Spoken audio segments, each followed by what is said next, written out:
November 2022, Canada bans Chinese investment in lithium mining on national security grounds. 3 Chinese firms are ordered to divest. That policy does not last. January 14, 2026. Lithium Chile announces the sale of its Argentine lithium mine to China Union Holdings for $175 million. 2 days later, Prime Minister Carney signs a new Canada-China trade roadmap in Beijing. The deal is not blocked, it is effectively approved. To understand how this happened, look back to the original ban. One Chinese firm complied properly, but another, Chengze Lithium, claimed it had sold its stake to a Canadian company called Gator Capital for $34 million.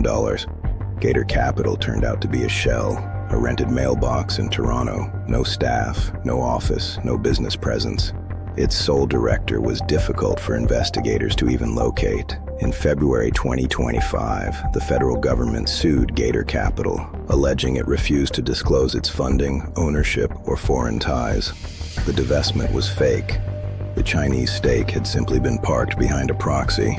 Instead of blocking Chinese investment outright, the government moved to regulate it quietly. January 16, 2026, the Canada-China roadmap commits to expanded two-way investment. Critical minerals are not excluded.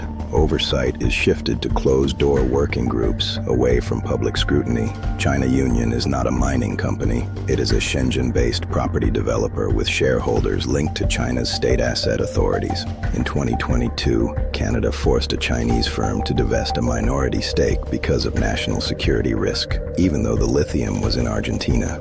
In 2026, Canada allows the full asset to be sold to a Chinese state-linked firm because the mine is outside Canadian territory. Protect Canadian corporate shells. Ignore control over the actual minerals.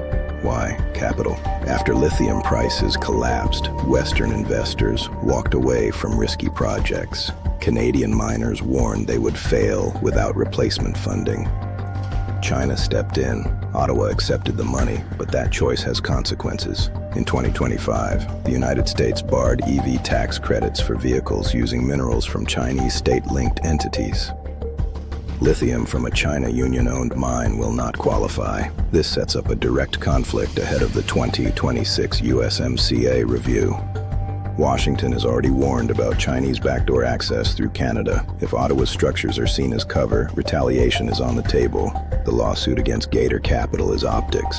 Prosecute the mailbox. Approve the state-linked buyer. The timeline shows coordination, not coincidence. The 2022 ban is over. Canada is now trying to balance American supply chain rules with Chinese capital.